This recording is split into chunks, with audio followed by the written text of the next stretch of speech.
ഞാൻ നിങ്ങളെ മല കാണിച്ചു തന്നത് അല്പം ബ്രേക്കായി. കാരണം അവിടെ ഒരു ടോൾ ടാഗ് കൊടുക്കണമായിരുന്നു. അപ്പോൾ അതിന് നമ്മൾ പൈസയൊക്കെ റെഡിയാക്കി വെച്ചു. ഇപ്പം നേരെ ഇത് കണ്ടോ, ഈ റോഡിൽ കൂടെ വന്ന കണ്ടോ നിങ്ങൾ? ഇതൊക്കെ ഈ മിലിറ്ററി ടാങ്കാണ് കണ്ടോ. ഇവരെവിടെ പോണു എന്നും നമുക്കറിയില്ല. അപ്പോൾ അവർ ഇങ്ങനെ ഒരുപാട് ഇപ്പം മിലിറ്ററിയുടെയാണ് അതെല്ലാം ആ സംവിധാനങ്ങൾ. ഇവർ ഇങ്ങനെ ഏതോ സൈഡിലേക്ക് ഇവർ പോയിക്കൊണ്ടിരിക്കുകയാണ്. ഇവിടെയൊക്കെ മിലിറ്ററിയൊക്കെ വളരെ വിജിലൻ്റാണ്. കാരണം ചൈന ഇവർക്ക് എപ്പോഴും ഒരു സുരക്ഷ ഭീഷണിയാണ്. അപ്പം ചൈന ഇവരുടെ ഏറ്റവും ഡെഡ് അഗനസ്റ്റ് ആയിട്ട് ഒരു എനിമിയാണ് ചൈന. അപ്പം ചൈനയെ സംബന്ധിച്ച് അവരേത് സമയത്ത് ഇവിടെ മിലിറ്ററി, ഇവിടെ ഇൻ്റലിജൻസ് ഇതെല്ലാം വളരെ വിജിലൻ്റ് ആയിട്ടുള്ളൊരു കൺട്രിയാണ്. നമുക്ക് ഇത് കൃത്യമായിട്ടൊന്നും നമുക്ക് ഇവരുടെ ഈ ടാക്ടിക്സ് ഒന്നും നമുക്ക് മനസ്സിലാകുന്നില്ല. കാരണം അവർ എവിടെയാണ് ഇവരുടെ മിലിറ്ററി ക്യാമ്പെന്ന് പോലും കൃത്യമായിട്ട് നമുക്ക് കാണാൻ കഴിയില്ല. അതെല്ലാം വളരെ അണ്ടർഗ്രൗണ്ടും വളരെ കോൺഫിഡൻഷ്യൽ മാറ്റേഴ്സാണ്.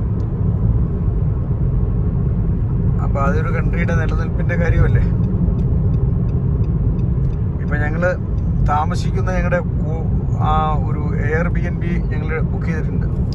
ഞങ്ങൾ അങ്ങോട്ട് പോയിക്കൊണ്ടിരിക്കുകയാണ്.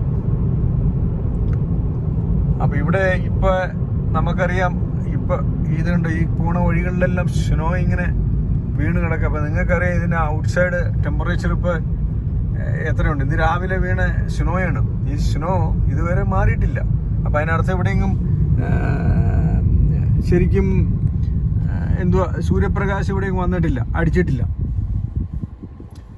അപ്പോൾ അതുപോലെയുള്ള ചില കാര്യങ്ങളാണ് ഇപ്പോൾ ഇവിടെ നടക്കുന്നത്. കണ്ടോ, ഇവിടെ എല്ലാം ഇതെങ്ങനെയുള്ള മലമണ്ടകളും ഇങ്ങനെയുള്ള മലമ്പ്രദേശങ്ങളും ഇതിപ്പം മലമ്പ്രദേശമല്ല, താഴ്വരയാണ്. പക്ഷെ മലകളാൽ ചുറ്റപ്പെട്ട ഒരു താഴ്വരയാണിത്. അപ്പോൾ അതുകൊണ്ട് ഇവിടെ എപ്പോഴും എന്തായിരിക്കും, തണുപ്പായിരിക്കും. അപ്പം ഇത് ചൂട് കാലത്ത് വലിയ ചൂടൊന്നും ഇവിടെ ഇല്ല. ഒരു 26-25 ഒക്കെ ഉള്ളൂ ഇവിടുത്തെ ചൂടും കാര്യങ്ങളൊക്കെ കേട്ടോ. ഇപ്പം ഞങ്ങളിങ്ങനെ കണ്ടോ, ഇതിൻ്റെ മുമ്പിൽ മലകളും അതുപോലെ തന്നെ വെച്ച് പിടിപ്പിച്ചിരിക്കുന്ന മരങ്ങൾ കണ്ടു. ഇതൊക്കെ ഇവർ പ്ലാന്റ് ചെയ്ത മരങ്ങളാണ് ഇതെല്ലാം. ഇവിടെ സ്വതവേ മരങ്ങൾ ഉണ്ടായിരുന്നു എന്ന് നമുക്കറിയില്ല. ഇത് പ്ലാന്റ് ചെയ്ത മരങ്ങളാവും. അത് മനോഹരമാക്കിയ അവരുടെ ദേശത്തിൽ അല്ലേ നേച്ചർ,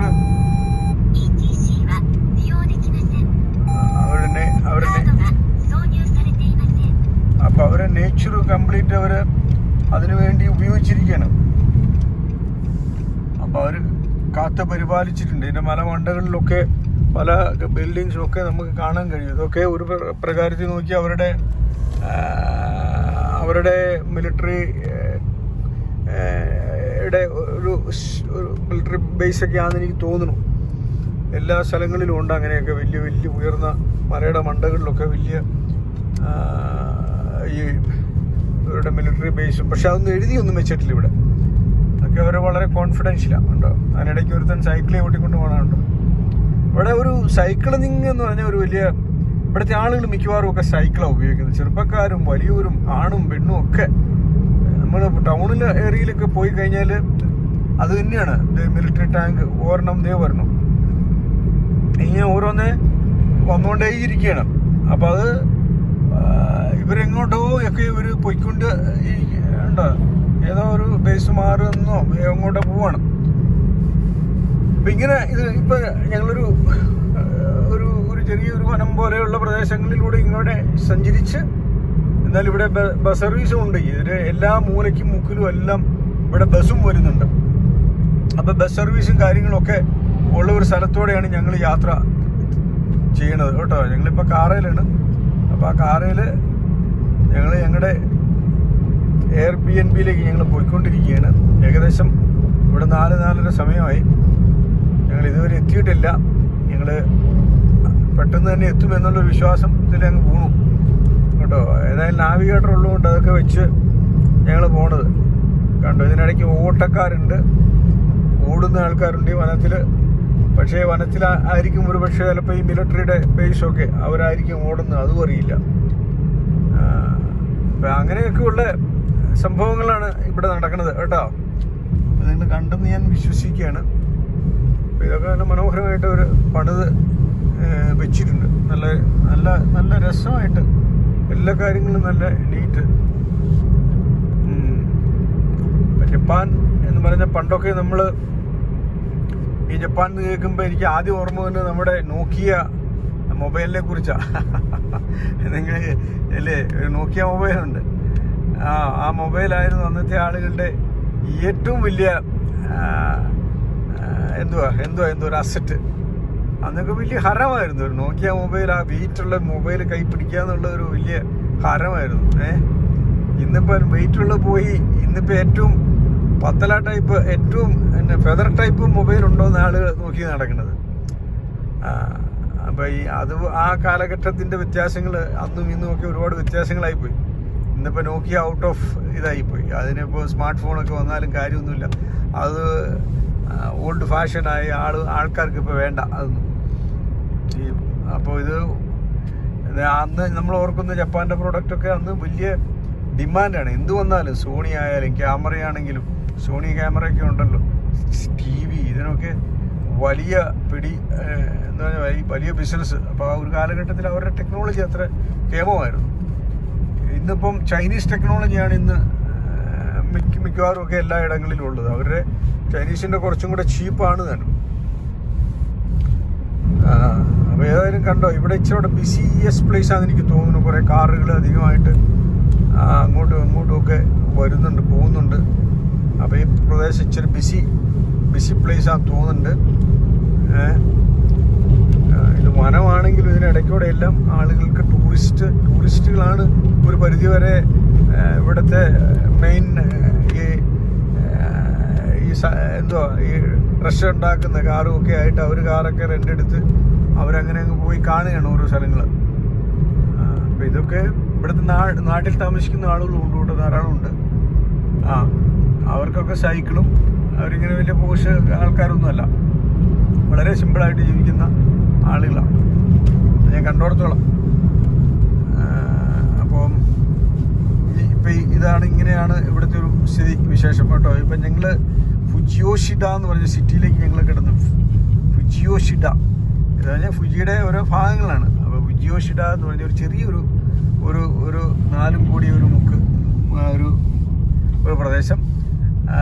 അവിടെ കുറച്ച് കടകളും കാര്യങ്ങളും ഒക്കെ ഉണ്ട്, നിങ്ങൾക്ക് കാണാം. ഞാൻ പോകുന്ന റോഡ് സൈഡിലൊക്കെ ഇങ്ങനെ കുറച്ച് ബിൽഡിങ്ങും കാര്യങ്ങളും സെറ്റപ്പും ഒക്കെ ഉണ്ട്. പിന്നെ ഇച്ചിരി മുമ്പോട്ട് ചെല്ലുമ്പോൾ കുറേ വീടുകൾ, അങ്ങനെയൊക്കെയുള്ളൊരു ഒരു ചെറിയ ഒരു സിറ്റി പ്രദേശമാണത് കേട്ടോ. ചെറിയ സിറ്റി ആണ്, പക്ഷേ ഇഷ്ടംപോലെ വീടുകൾ കാണുന്നുണ്ട് ആ മലയുടെ താഴ്വരകളിലൊക്കെ. ഞങ്ങൾക്ക് ഇവിടുന്ന് കാണാം, അവിടേക്ക് ഇഷ്ടംപോലെ വീടുകൾ ഞങ്ങൾക്ക് കാണാം. അപ്പോൾ ഇതൊരുവിധം സാമാന്യം ഒരുവിധപ്പെട്ട ഇവിടുത്തെ ആളുകളൊക്കെ താമസിക്കുന്ന സ്ഥലങ്ങളാണ്. അപ്പോൾ താമസക്കാരുണ്ട്, ഇവിടുത്തെ അന്തേവാസികളായിട്ടുള്ള ആളുകളാണ് അവരൊക്കെ. നമ്മളിങ്ങനെ വരത്തന്മാരല്ലേ, നമ്മൾ വന്നു നമ്മൾ പോണു, നമ്മൾ പരദേശി മോശയാത്ര എന്ന് പറഞ്ഞാൽ നമുക്ക് ഇവിടെ പറ്റില്ലല്ലോ. അപ്പോൾ ഞങ്ങൾ എയർപോർട്ടിൽ ഇറങ്ങിയപ്പോൾ തന്നെ ചോദിച്ചു, എത്ര ദിവസത്തേനാണ് നിങ്ങളിവിടെ സ്റ്റേ ചെയ്യാൻ പോകുന്നത്? അപ്പോൾ ഞങ്ങൾ 10 ദിവസം എഴുതാൻ പറഞ്ഞു. എഴുതി സൈനിട്ട് കൊടുത്താണ് ഞങ്ങൾ ഇങ്ങോട്ട് കയറിയത്. 11ാം ദിവസം നമ്മളിവിടെ താമസിച്ച് നമ്മളെ തൂക്കിയെടുത്ത് കൊണ്ടുപോയി എവിടെയെങ്കിലും കൊണ്ടുവന്നിടും കേട്ടോ. അപ്പോൾ അങ്ങനെ ഉള്ള പെർമിഷനുള്ളൂ നമുക്ക് ഈ കൺട്രിയിൽ തങ്ങാൻ. അപ്പോൾ അവരുടെ അനുവാദം കൂടാതെ നമുക്ക് ഇവിടെ നിൽക്കാൻ പറ്റില്ല. എന്ന് പറഞ്ഞാൽ അവരാണ് ഇതിൻ്റെ കംപ്ലീറ്റ് അതോറിറ്റി. നമ്മൾ ലോകം മുഴുവൻ അങ്ങനെയാണല്ലോ.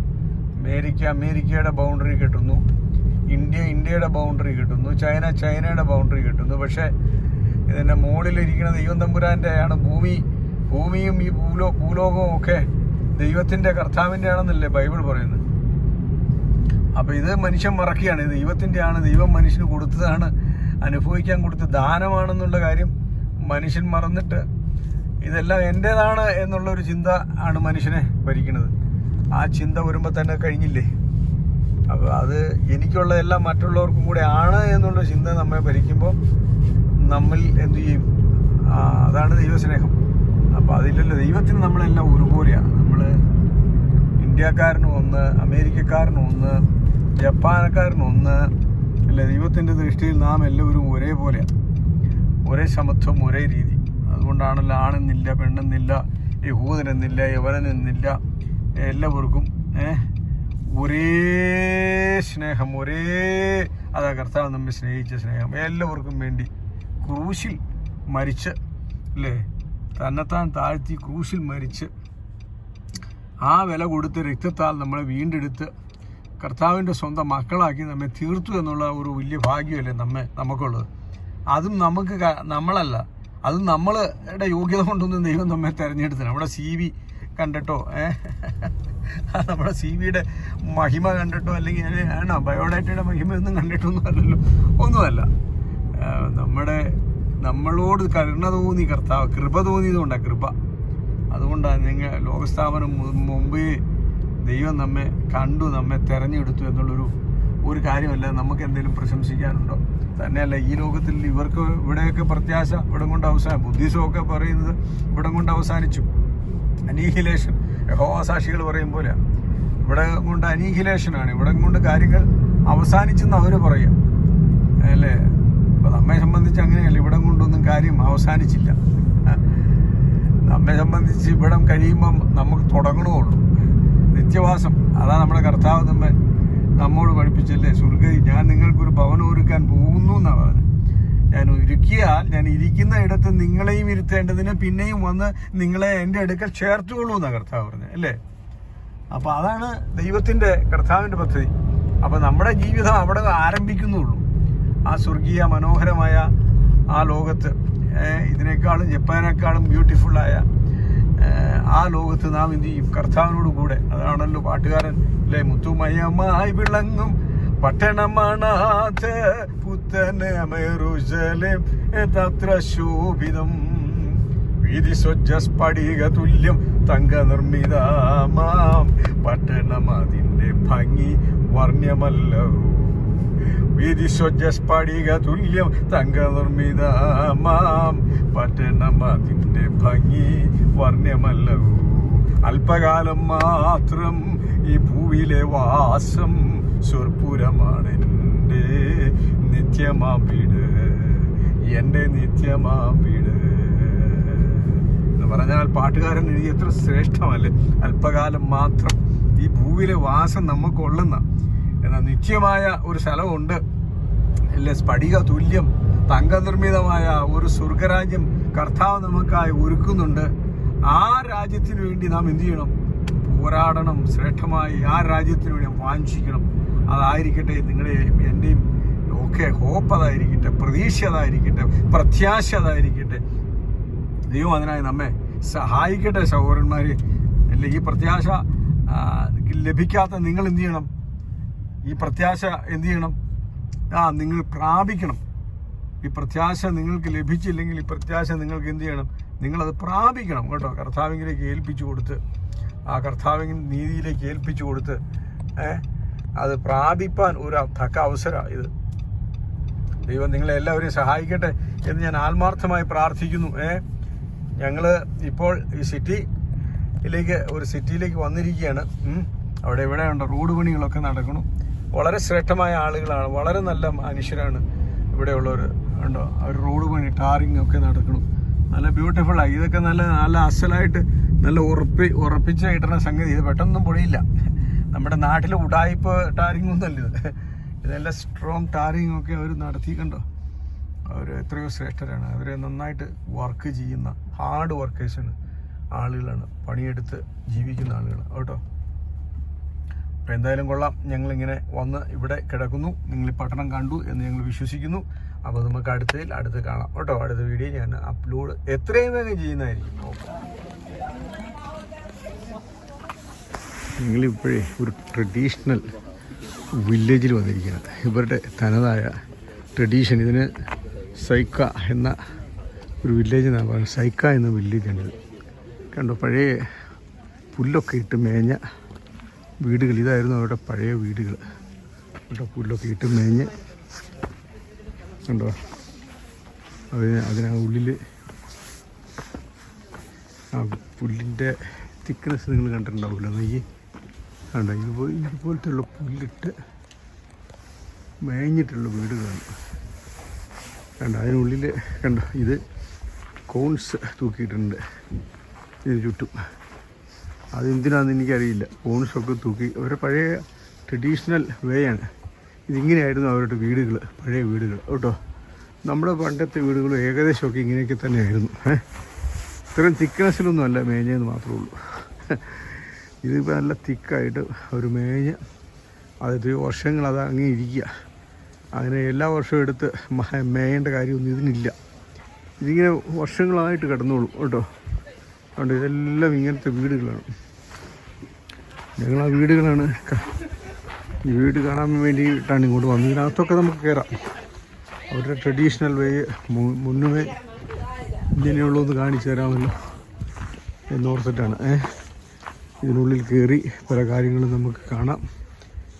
അപ്പോൾ ഇത് ജപ്പാനും ടോക്കിയോ മാത്രം കണ്ടാൽ പോരില്ല. ജപ്പാനിൽ ടോക്കിയോ ഇവരുടെ പഴയ സംവിധാനങ്ങളാണ് കേട്ടോ. പഴയ തനതായ പഴയ കൃഷി ഉപയോഗിച്ചുകൊണ്ടിരുന്ന കാര്യങ്ങളാണ്. ഉണ്ടോ നിലങ്ങളൊക്കെ വിടാൻ കൺസ്ട്രക്ഷൻ അവിടെ കൺസ്ട്രക്ഷൻസ് പഴയ കൃഷി സംവിധാനങ്ങളൊക്കെ മുറം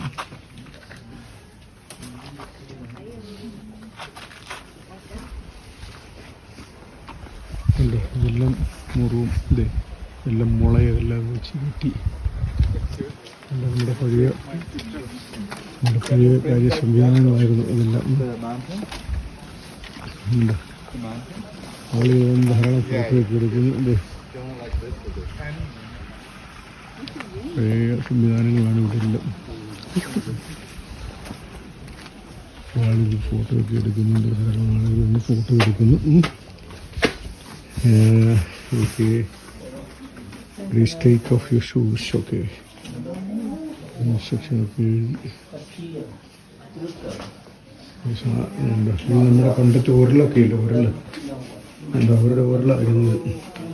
അവർ സാധനങ്ങളൊക്കെ പൊടിച്ചുകൊണ്ടിരുന്ന സാധനങ്ങൾ ഉണ്ടോ. ആ സെയിം ഉരുളല്ലേ ഇതും ഉണ്ടോ. അപ്പോൾ നമ്മുടെ പൂർവികന്മാരെല്ലാം ഒന്നായിരുന്നു എന്ന് പറയാനുള്ള കാരണം ഇതാ. ഇവർ ഇങ്ങോട്ട് പോകുന്നു, നമ്മൾ വണ്ടി കയറി വെള്ളം കയറി അങ്ങോട്ടും പോയി ഉണ്ടോ. ഇത് വായിച്ചാൽ അറിയാം അവരുടെ ഈ പൂർവിക ട്രാൻസ്ലേറ്റ് ചെയ്താൽ നമുക്കറിയാം എന്തുമായിരുന്നു അവർ ചെയ്തുകൊണ്ടിരുന്നത്. അതേപോലെ തന്നെ ഇവിടെ ഇതെല്ലാം ഇവരുടെ മുറം ഉണ്ട്, അരിപ്പ. അതൊക്കെ അവർ കൊണ്ട് ഉപയോഗിച്ചിരുന്ന അരിപ്പകളൊക്കെയാണ്. കൊട്ടകൾ ചുമന്നുകൊണ്ട് വരാനേ ചൂരക്കൊട്ട. ഇത് ഈറ്റ കൊണ്ടുള്ള മുള കൊണ്ടുള്ള കൊട്ടയാണ് ഉണ്ടോ. ഇതൊക്കെ അവരുടെ പഴയ ത്രാസുകൾ. പിന്നെ പറ എന്നൊക്കെ നമ്മൾ പറയില്ലേ, ഇതിലൊക്കെ ഇല്ലേ നമ്മളും നെല്ലളന്ന് കൊടുത്തതില്ല പറ. അതൊക്കെയാണ് ഈ വെച്ചിരിക്കുന്നത് കേട്ടോ. നിങ്ങൾ വായിച്ചാൽ നിങ്ങൾക്ക് ഒരു ഫോട്ടോ എടുത്ത് വായിച്ചാൽ കൃത്യമായിട്ട് കാര്യങ്ങൾ കിട്ടും. അതെ, അതിൻ്റെ ഞാൻ റിഫ്ലക്റ്റ് ചെയ്ത് ട്രാൻസ്ലേറ്റ് ചെയ്താൽ മതി. അങ്ങോട്ട് തൂക്കുന്ന അമ്മച്ചി തൂക്കിയ ഒരു പിക്ചർ രണ്ട് പേര് ചുമന്നുകൊണ്ട് പോകും.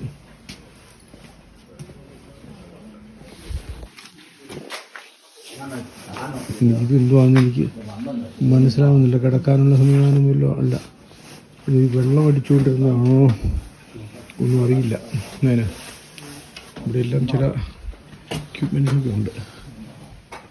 മുട്ട കെട്ടി തൂക്കിയിട്ടുണ്ട്. ഇതെല്ലാം ഇതൊക്കെ തോളത്ത് തൂക്കിയിട്ട് ഉണ്ടോ സാധനങ്ങൾ വഹിച്ചുകൊണ്ട് വരുന്ന സമ്പ്രദായമായിരുന്നു അന്നത്തെ. അപ്പോൾ നിങ്ങൾ കാര്യങ്ങൾ മനസ്സിലായി ഞാൻ വിശ്വസിക്കുകയാണ്. എന്താ ഇവിടെ എല്ലാം ഇതെല്ലാം ഇതിനകത്തെ ചില കാര്യങ്ങളാണ്, വിൽപ്പനയ്ക്ക് വെച്ചിരിക്കുന്ന കാര്യങ്ങളാണ് കേട്ടോ. ഇതിനകത്ത് ഒരു വിൽപ്പനയ്ക്കൊക്കെ വെച്ചിരിക്കുന്ന കാര്യങ്ങളാണ്. വിൽപ്പനയ്ക്കല്ല, ഇത് കാണാൻ വേണ്ടി പഴയ കാര്യങ്ങളാണ്. ഇവിടെ നിന്ന് മേടിക്കാനൊന്നും ആളും അർത്ഥങ്ങളൊന്നുമില്ല കേട്ടോ. ഇവിടെ ഇപ്പോൾ വാങ്ങിക്കാൻ വേണ്ടിയൊന്നുമില്ല. പണ്ടത്തെ അവരുടെ ഇതുണ്ട്. ഇതവരുടെ നമ്മുടെ നാട്ടിൽ ഉന്തുവണ്ടിയില്ല, ഉന്തുവണ്ടി അവരുടെ ഉന്തുവണ്ടി ഇതായിരുന്നു.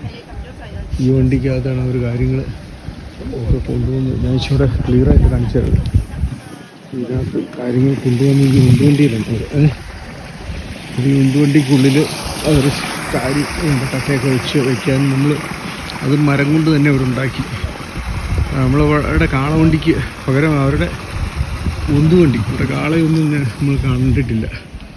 അപ്പോൾ അതുകൊണ്ട് അതിന് പകരം ഉന്തുവണ്ടിയിലാണ് അവരുടെ പരിപാടികളൊക്കെ ഉള്ളത്. ഓക്കെ ഉണ്ട്. ഏതാണ്ടൊക്കെ കണ്ടു കേട്ടെന്നുള്ള അഭിമാനത്തിലാണ് ഈ പെങ്കൂച്ചൻ്റെ വരവുണ്ടോ.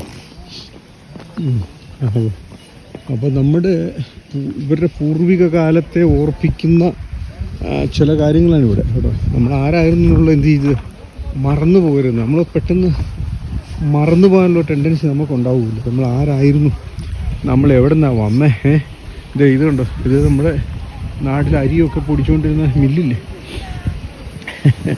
ആ സെയിം മില്ല ഉണ്ട്. അരി പൊടിച്ചുകൊണ്ടിരുന്ന സെയിം മില്ല ഇത്. അത് യന്ത്രമൊന്നും ആയിരുന്നില്ല, ഇത് യാന്ത്രികമല്ല, ഇത് കൈകൊണ്ട് കറക്കിയുള്ള പൊടിക്കില്ല കണ്ടോ. അന്നാരും അവരത് അന്ന് ആ സംവിധാനങ്ങളൊക്കെ ഉണ്ടായിരുന്നു. അവർക്ക് അന്നുള്ള കപ്പാസിറ്റിയിൽ അവരതൊക്കെ ഉണ്ടാക്കി കണ്ടോ. ഇതൊക്കെ അന്ന് ഉപയോഗിച്ചുകൊണ്ടിരുന്നു ജപ്പാനീസ്. തലമുറകളായിട്ട് അവരുടെ ബ്രെയിൻ യൂസ് ചെയ്തു.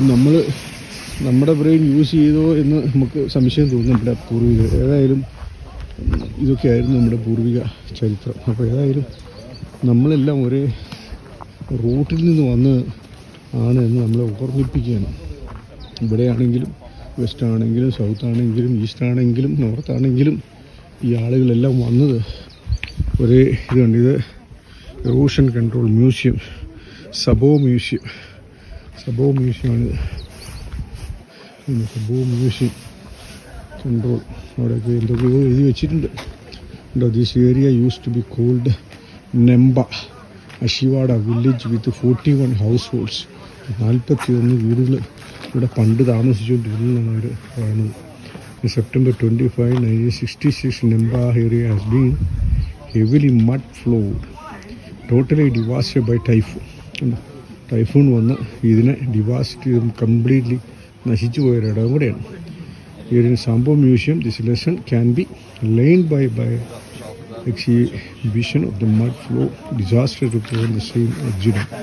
You can see the mud flow examples, the video and the old time life picture of Namba people in this museum.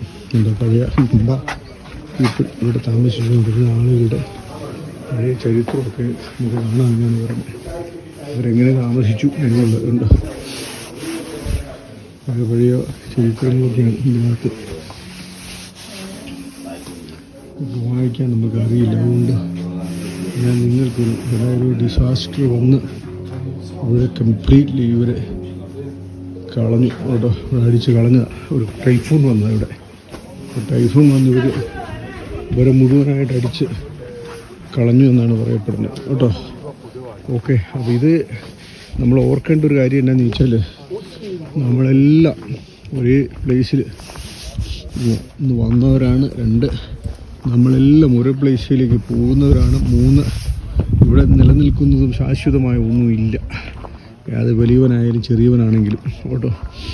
ഇപ്പോൾ നമ്മുടെ മോഡേൺ ആർട്ടാണെങ്കിലും ഓൾഡ് ആർട്ടാണെങ്കിലും നിലനിൽക്കുന്നൊന്നുമില്ല. ഇവിടെ ഇതുകൊണ്ടൊക്കെ എന്ത് ചെയ്യും, ഇവിടെ കൊണ്ട് അവസാനിച്ചു എന്ന് വേണം നമുക്കിത് കരുതാൻ. എന്ന് പറഞ്ഞാൽ ഒരു തലമുറ പോയി വേറൊരു തലമുറ വന്നു, ഇതിങ്ങനെ പോയിക്കൊണ്ടേയിരിക്കുന്നു, ചക്രം തിരിഞ്ഞുകൊണ്ടേയിരിക്കുന്നു എന്നർത്ഥം. അപ്പം ഏതായാലും നമ്മളുണ്ടാക്കുന്നു, നമ്മൾ ജീവിക്കുന്നു, പരിശ്രമങ്ങളൊക്കെ എന്തുവാണ്, ഇതെല്ലാം വെറുതെയാണ്. ഒരു ദിവസം വിട്ടേച്ച് പോകണമെന്ന് ഒരു സൂചനയും കൂടെ നമുക്ക് തരുന്നുണ്ട്. നമ്മുടെ പഴയ പൂർവികർ ഒക്കെ താമസിച്ച് ഇങ്ങനെയുള്ള നമ്പ ബിൽഡിങ്സിൽ, നമ്പ ട്രഡീഷൻ ഒക്കെ അല്ലേ നമുക്കും ഉണ്ടായിരുന്നത്. അപ്പോൾ ഇതെല്ലാം ഒരു കാലഘട്ടത്തിൽ എന്ത് ചെയ്യണം, ഉണ്ടായിരുന്നു. എന്നാൽ വേറൊരു കാലഘട്ടത്തിൽ അത് ഇല്ല, അത് കംപ്ലീറ്റ്ലി നശിച്ചു പോയി. ഇതൊക്കെയാണ് നമ്മുടെ ചരിത്രങ്ങളും കേട്ടോ. നമ്മുടെ പൂർവികരും അങ്ങനെ തന്നെയായിരുന്നു. അപ്പോൾ അതുകൊണ്ട് നമുക്കുള്ള കാലത്ത്, ജീവിക്കുന്ന കാലത്ത് ദൈവത്തെ ഓർത്ത്, ദൈവത്തെ വിളിച്ച് നന്മ ചെയ്ത് കേട്ടോ ജീവിച്ചാൽ ഈ മരിച്ച ശേഷം ഈ ആത്മാവിനെ ഒരു ശാന്തി നമുക്ക് കിട്ടണം. വേണമെങ്കിൽ മരിച്ച ശേഷം ഈ ആത്മാവിന് ശാന്തിയൊക്കെ കിട്ടണ്ടേ. ആ ശാന്തി കിട്ടണമെങ്കിൽ കർത്താവിൽ എന്ത് ചെയ്യണം, നാം വിശ്വസിക്കുകയും കർത്താവിലല്ലാതെ ഇതിലൂടെ എല്ലാ രക്ഷയില്ല. രക്ഷകനായ ക്രിസ്തുവിനെ നാം കണ്ടെത്തണം എന്ന് ഒരു ചിന്തയും കൂടി ഇതിനകത്ത്, വലിയൊരു ചിന്തയും കൂടി ഇതിനകത്ത് നമുക്ക് തരികയാണ് കേട്ടോ. ഒരു ചിന്തയും കൂടെ തരികയാണ്. എന്ന് പറഞ്ഞാൽ നിലനിൽക്കുന്ന സാമ്രാജ്യം ഒന്നുമില്ലെന്ന്, അതെല്ലാം അഴിഞ്ഞു പോകുന്നതാണ്. ഇതെല്ലാം ഒരു നാളേൽ എന്ത് ചെയ്യണം, വിട്ട് നമ്മൾ പോകണം കേട്ടോ. ഇനി ഇതിൻ്റെ മുകളിലേക്കൊക്കെ ഈ നമ്പ പീപ്പിൾ ആളുകൾ താമസിച്ച സ്ഥലം ഇതൊക്കെ ഈ കാടില്ല കണ്ടോ. ഇനി അങ്ങോട്ടൊന്നുമില്ല. അങ്ങോട്ടൊക്കെ ഇങ്ങനെയുള്ള 48 ഫാമിലീസ് ഇവിടെ ഹൗസ് ഹോൾഡ് ഇവിടെ താമസിച്ചു എന്നാണ് ചരിത്രം പറയുന്നത്. അപ്പോൾ ഇതിപ്പോൾ ഇവിടെ ആരും താമസമൊന്നുമില്ല. ഇതിപ്പോൾ ഒരു മ്യൂസിയമായിട്ട് ഇങ്ങനെ വെച്ചിരിക്കുകയാണ് കേട്ടോ. ഓക്കെ, അപ്പോൾ നമുക്ക് അടുത്ത വീഡിയോ ആയിട്ട് നമുക്ക് പിന്നെ കാണാം നമുക്ക് കേട്ടോ. ഓൾ റൈറ്റ്, ശരി. അതിൻ്റെ ഒരു ഈ മുകളിൽ നിന്നുള്ളൊരു ഒരു ദൃശ്യം അവിടെ കണ്ടോളൂ. Okay, by.